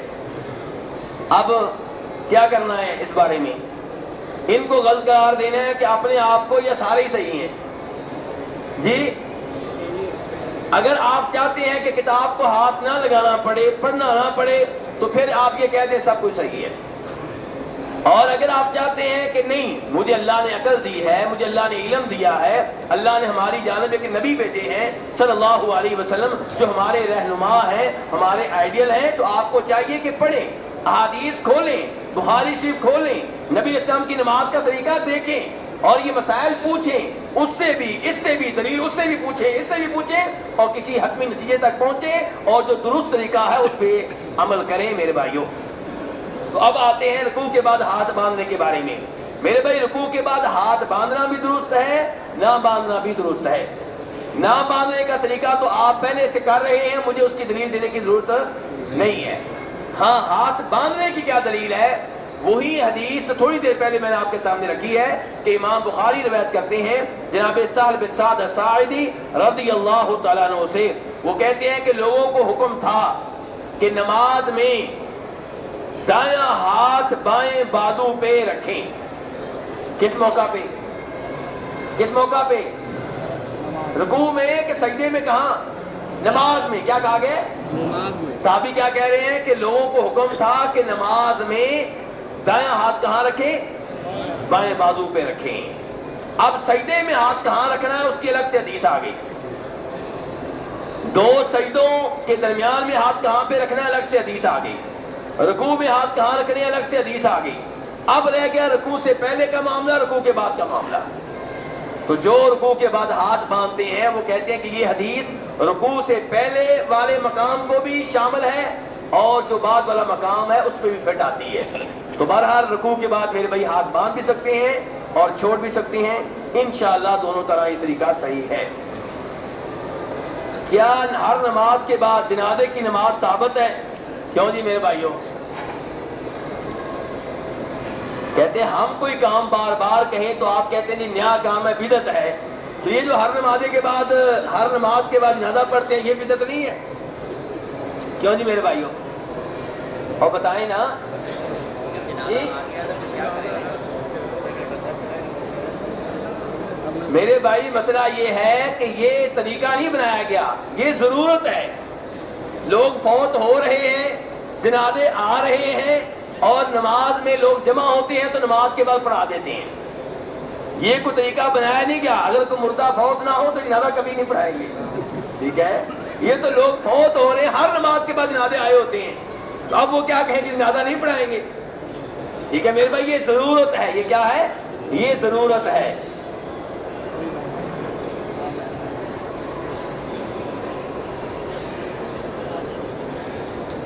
مجھے ایک مسئلہ ہے کہ خیالات کی وجہ سے سفید لیس دار قطرے نکل کر کپڑے خراب کر دیتے ہیں، ایسی صورت میں کیا کرنا چاہیے؟ غسل کریں یا کپڑے کو دھو کر وضو کر لینا چاہیے؟ کیوں جی میرے بھائی کیا کرنا چاہیے؟ غسل یا وضو؟ بتائیے میرے بھائی۔ جو آپ نے سوال یہ کیا ہے کہ خیالات کی وجہ سے سفید لیس دار قطرے، تو یہ میرے بھائی اس کو عربی میں کہتے ہیں مدی۔ کیا کہتے ہیں؟ میم دال یہ۔ اب یہ مسئلہ بیان کرتے ہوئے کئی بھائی جو ہے نا، میں بیان کرتے ہوئے نہیں شرما رہا، کئی بھائی شرما رہے ہیں، اور پھر جب اس مسئلے سے واسطہ پڑے گا پھر پتہ نہیں کرنا کیا ہے۔ میرے بھائی یہ شریعت کے مسائل ہیں، دھیان سے سمجھیں۔ نبی علیہ السلام کے پاس عورتیں آتی تھیں، کہتی تھی اللہ کے رسول اللہ حق بات سے نہیں شرماتا، ہمیں یہ مسئلہ بتائیں۔ تو اس لیے مسئلہ دھیان سے سمجھیں۔ اس کو کیا کہتے ہیں؟ میم دال یہ کیا کہتے ہیں؟ مدی۔ کہ یہ جو لیس سا ڈھیلا سا پانی آتا ہے، ایک وہ ہے جو تیزی سے آتا ہے، شہوت کی وجہ سے تیزی سے آتا ہے، وہ تو منی ہے، اس سے غسل واجب ہوتا ہے۔ ایک یہ ڈھیلے سے لیس دار سے قطرے، جن کو مدی کہتے ہیں، اور جناب علی رضی اللہ عنہ کی حدیث ہے اور بخاری مسلم کی حدیث میں سے ہے، وہ کہتے ہیں کہ میں ایسا آدمی تھا کہ مجھے مزید بہت زیادہ آتی تھی، تو میں نے کسی اور کی ڈیوٹی لگائی، خود نہیں گئے، کیونکہ نبی اسلام کے کیا لگتے ہیں؟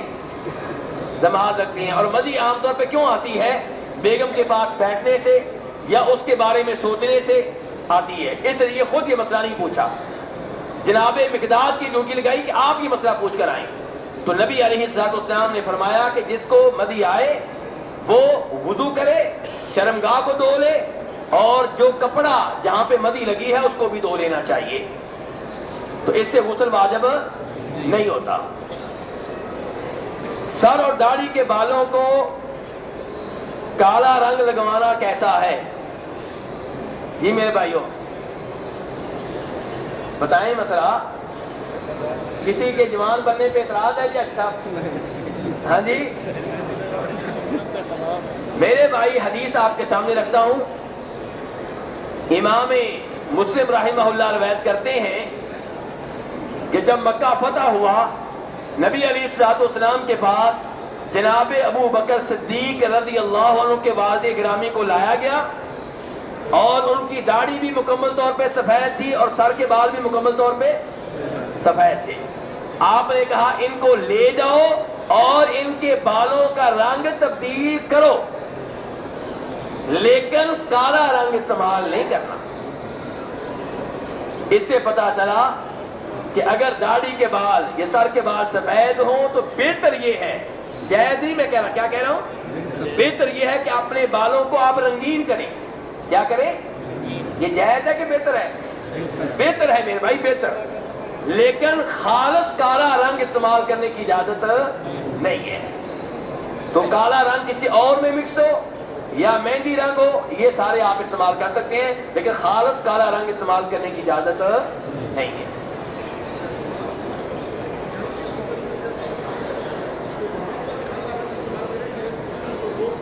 کسی صحیح حدیث سے ثابت نہیں ہے۔ یہ بھائی کا سوال ہے کہ جناب خضر علیہ السلام کون ہیں؟ قرآن و حدیث کی روشنی میں تعارف کروائیں۔ ہاں جی، کون ہے خضر علیہ السلام؟ جی، کتابوں میں بڑے تذکرے ملتے ہیں، اور خواب سنانے والے، چلے سنانے والے، وہ ان کا نام بہت استعمال کرتے ہیں۔ ہمارے بزرگوں نے چلہ کیا تو خضر علیہ السلام آئے، خواب میں خضر علیہ السلام آئے، مکہ میں خضر علیہ السلام مل گئے، تو خضر علیہ السلام کا تذکرہ بہت چلتا ہے۔ تو یہ کون ہے بھائی کہتے ہیں؟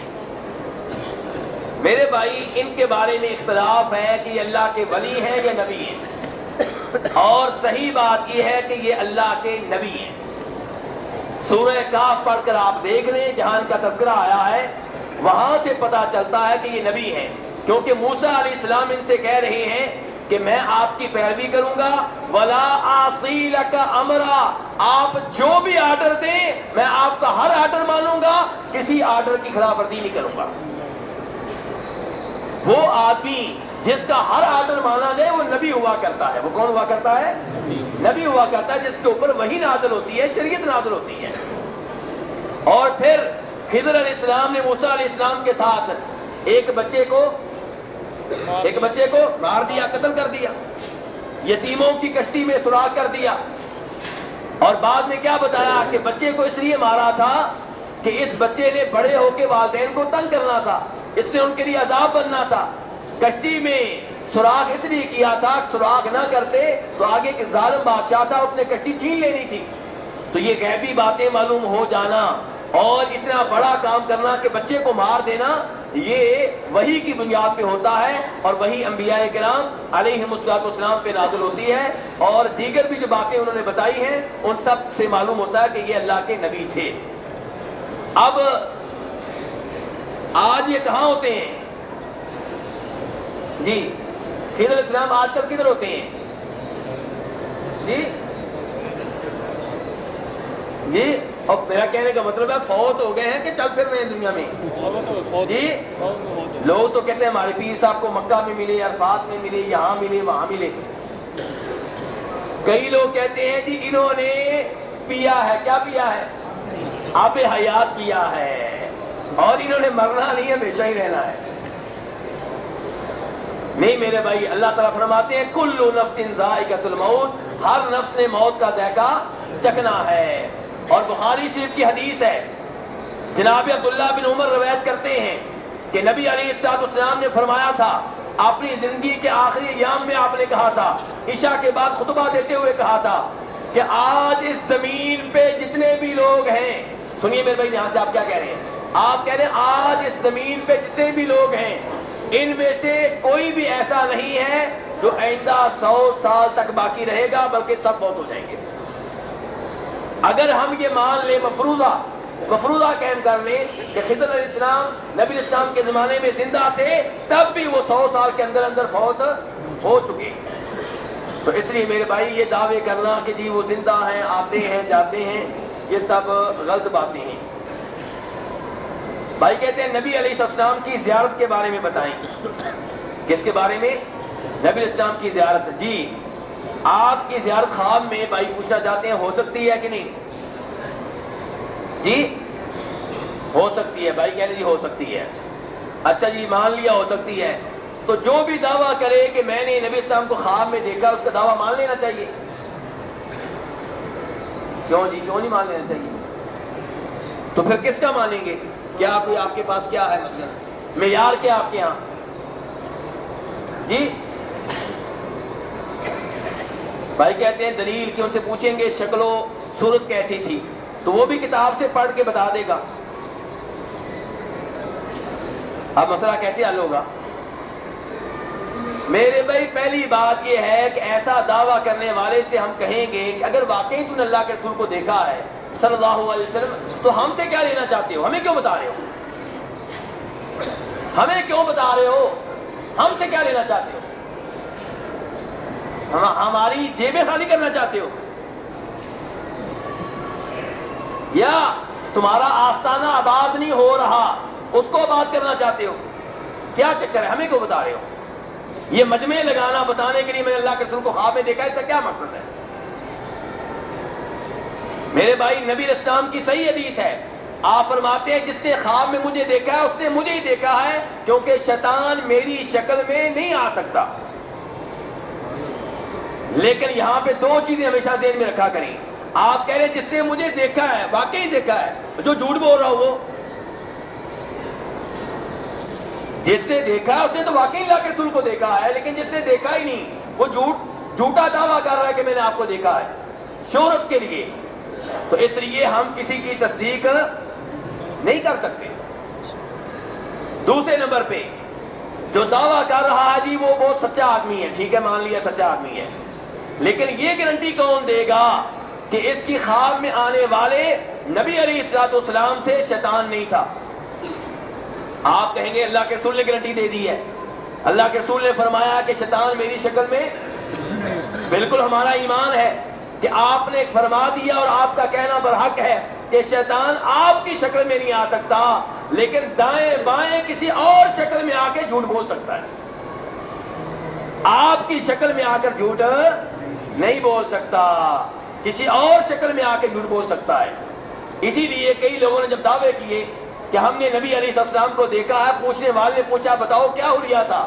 کہنے لگا سفید داڑھی تھی، نورانی چہرہ تھا. تو پوچھنے والوں نے کہا کہ یا تم جھوٹ بول رہے ہو یا وہ شیطان تھا. کیوں؟ کیونکہ نبی علیہ السلام کی یہ شکل ہی نہیں ہے. آپ کی داڑھی سفید نہیں تھی، آپ کی داڑھی سیاہ تھی، آپ کی داڑھی میں 11 سے زائد سفید بال نہیں تھے. تو کسی اور شکل میں آ کے دھوکہ دے سکتا ہے.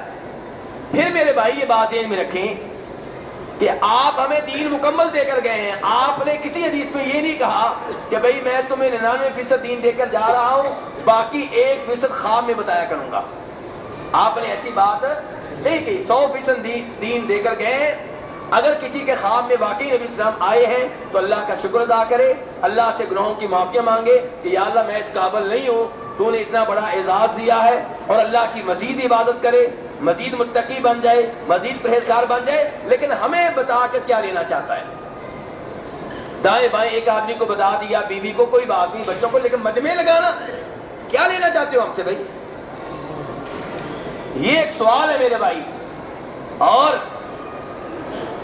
اتنے خواب صحابہ کرام علیہم السلام کو آپ کے بارے میں پوری زندگی میں نہیں آئے ہوں گے جتنا ایک دن میں آج کل کے پیروں فقیروں کو آ رہے ہیں.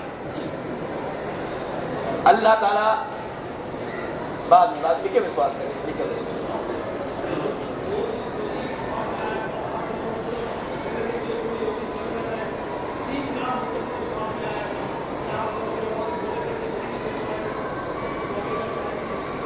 اللہ آپ کو ذائقہ دے. بیٹھ جائیں میرے بھائی. پہلی بات یہ ہے میرے بھائی کوشش کیا کریں کہ لکھ کر سوال بھیجیں. جو لکھے ہوئے سوال ہیں ان کا پہلے نمبر ہے. آپ بھی میرے بھائی مجھے نہ خبردار کیا کریں، مجھے پتا ہوتا ہے کہ سوال کر رہا ہے، میں نے بھی تو دینا ہوتی ہے. آپ مجھے ہر بار خبردار کرتے ہیں، ٹھیک ہے. تو بہرحال بھائی نے یہ سوال کیا ہمارے بزرگوں نے کہ نبی علیہ السلام نور الدین زنکی کے خواب میں 3 راتیں مسلسل آئے تھے. پہلی بات یہ ہے کہ میرے بھائی میرے بزرگ، میں نے کب انکار کیا کہ نبی صلی اللہ علیہ وسلم خواب میں نہیں آتے؟ میں نے کہا کہ ہر دعویٰ صحیح نہیں ہوتا. ہو سکتا ہے دعویٰ کرنے والا جھوٹ بول رہا ہو اور ہو سکتا ہے وہ سچ بول رہا ہو، جو خواب میں آیا وہ شیطان ہو۔ اس کا مطلب یہ نہیں ہے کہ جو بھی خواب ایسا ہوگا وہ جھوٹا ہوگا، کئی خواب سچے بھی ہوتے ہیں لیکن دین مکمل ہو چکا ہے۔ اس کے بعد آتے ہیں آپ کے نور الدین زنکی والے واقعے کی طرف۔ نور الدین زنکی والا واقعہ جو ہے، جو کتابوں میں لکھا ہوا ہے، ہم نہ اس کی تصدیق کرتے ہیں نہ اس کی تردید کرتے ہیں، لیکن یہ بات ذہن میں رہے کہ نور الدین زنکی کے زمانے میں جو کتابیں لکھی گئی ہیں یا جو اس کے فوت ہونے کے بعد میں جلدی میں لکھی گئی ہیں، ان کتابوں میں یہ واقعہ نہیں ملتا۔ یہ واقعہ بہت بعد والی کتابوں میں ملتا ہے۔ اتنا بڑا واقعہ ان کتابوں میں موجود کیوں نہیں ہے جو نور الدین زنکی کے زمانے میں لکھی گئی یا اس کے فوت ہونے کے بعد جلد میں لکھی گئی، قریب قریب کے زمانے میں لکھی گئی؟ یہ ایک صدی کے بعد کیوں ملتا ہے؟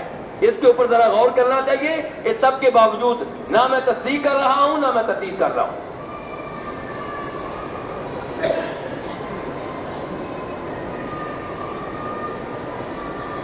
اتحیات میں انگوٹھا شہادت کی انگلی کہاں اور کس نہ اٹھائی جائے؟ جی میرے بھائی، اتحیات میں جب آپ بیٹھیں گے تو آپ کی انگلی کا جو اشارہ ہوگا وہ قبلے کی جانب ہوگا۔ کدھر ہوگا؟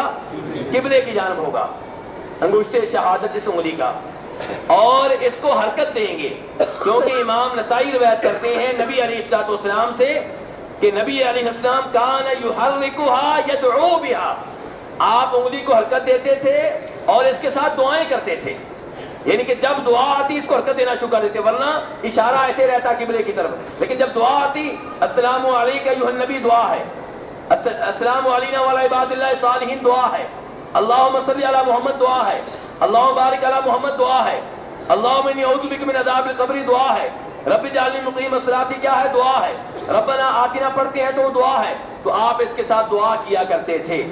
اب ہمارے کئی بھائی اشارہ کرتے ہیں اس کے ساتھ ایک دفعہ، تو ایسی کوئی حدیث نبی علیہ الصلوۃ والسلام سے ثابت نہیں ہے جس میں یہ آتا ہو کہ اشارہ ایک دفعہ ہوگا۔ نسائی شریف کی صحیح حدیث بتا رہا ہوں کہ آپ مسلسل اس کو حرکت دیتے رہتے تھے، یدعو بہا، اس کے ساتھ دعائیں کرتے تھے۔ تو اس لیے میرے بھائیوں، آپ جب اتحیات میں بیٹھے ہوں تو اس کو ہلکی ہلکی حرکت دیتے رہیں، یہ نبی علیہ السلام کی بہت پیاری سنت ہے۔ اللہ تعالی ہمیں آپ کی سنتوں پہ عمل کرنے کی توفیق عنایت فرمائے۔ جو سوال رہ گئے ہیں انشاءاللہ ان کا جواب کل دینے کی کوشش کروں گا۔ رب العالمین ہمارا یہاں پہ بیٹھنا قبول فرمائے اور ہمیں کتاب و سنت کے مطابق مسئلے بیان کرنے کی توفیق عنایت فرمائے۔ اللہ تعالیٰ شرک و بدعات سے محفوظ رکھے۔ وصلی اللہ تعالی علی نبیہ محمد وآلہ وصحبہ اجمعین۔